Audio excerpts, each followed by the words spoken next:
F2, flow error. Hello and welcome to another fun episode here on Punky's World, a channel where we just fix shit. Today we're going to be working on this Sundance hot tub right here. Have you ever had a situation where you're coming out to add chemicals to your hot tub and all of a sudden you see an error message appear on your control panel and it says flow error? What could that be?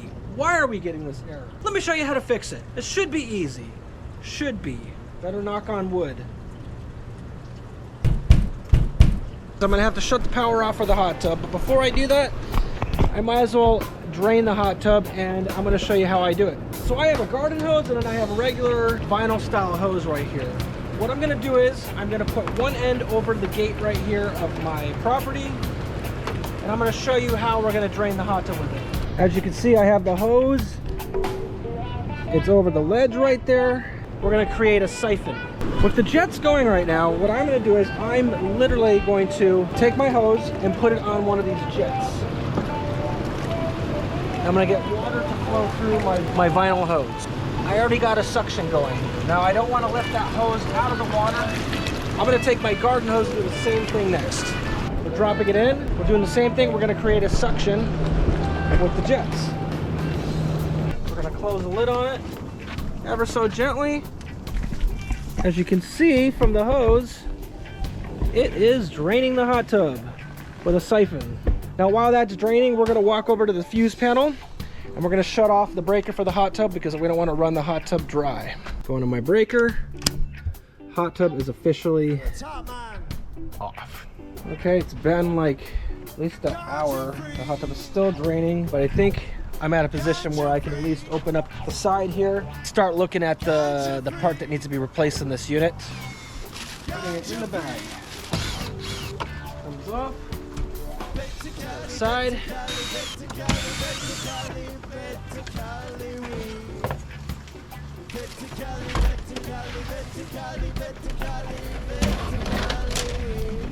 Now we're down to the insulation, so you just want to carefully kind of pull this back a little bit.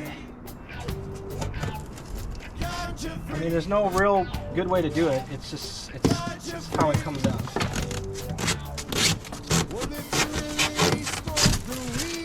Okay. Let's take this part out right here. You can kind of reach your hand back here and you can check it out.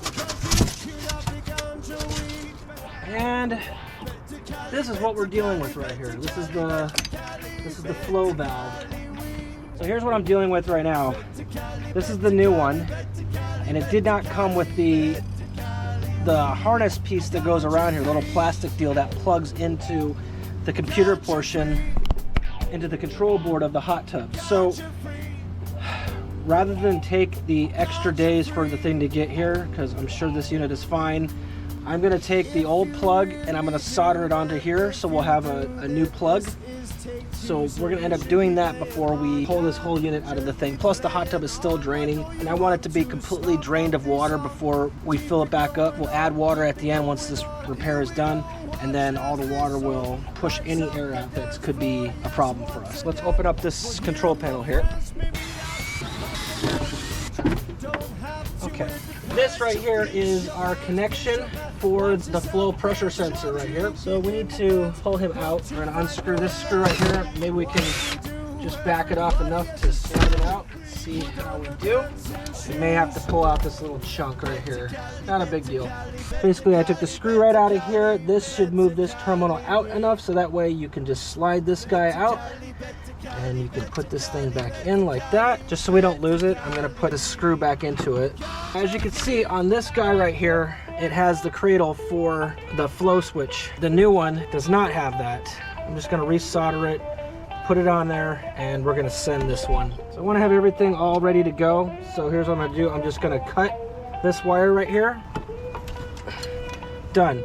Let's go to the bench and solder it in. Again, my workbench is a complete mess beyond belief.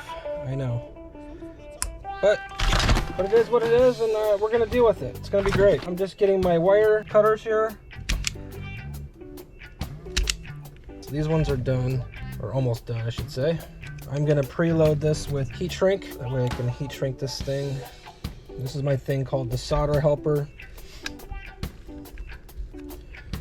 Let me get these wires into position so that way we can solder them up.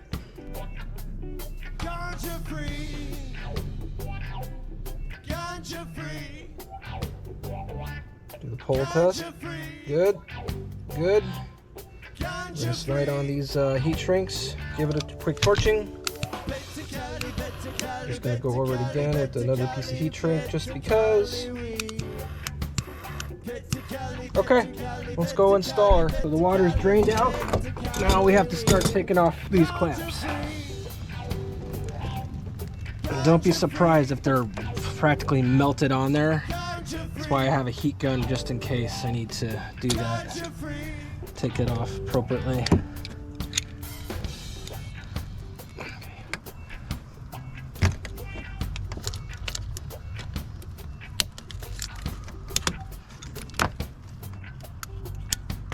Alright, will you come off? That's the question. Oh yeah, okay. How about you? Oh, am I gonna have to heat you up? Son of a businessman. Alright, at least you came off. That's good. Oh. But you know, I could probably just cut this back a little bit. Yeah, we got some slack.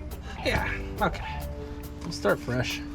If you really do, man, if you do, then this is take two. So you should be playing on, yeah, should be playing on. All right. What do you want to stop up this song? Stick it in here.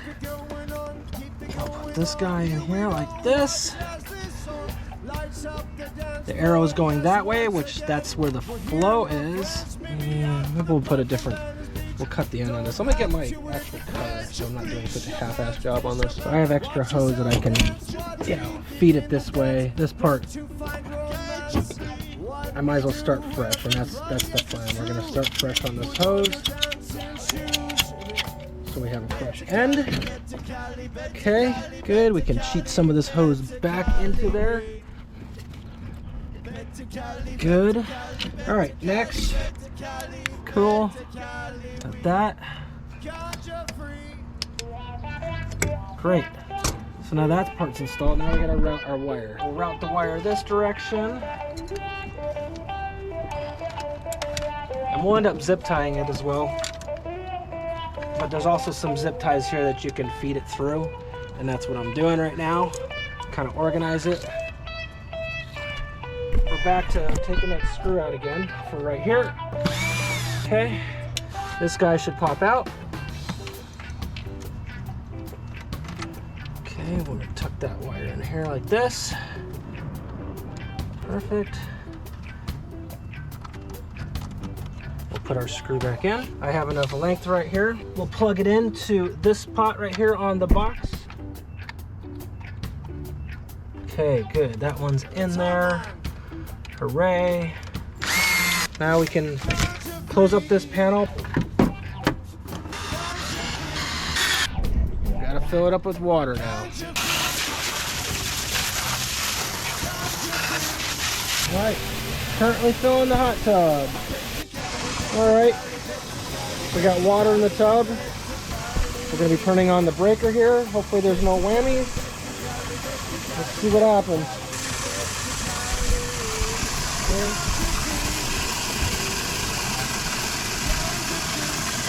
So it seems like we fixed the error. There is no more error. Now the tub just needs to warm up. But we have no leaks. It's making contact. So I think we fixed our problem here. So it's been a day, and I just wanted to give you an update on the status of our hot tub.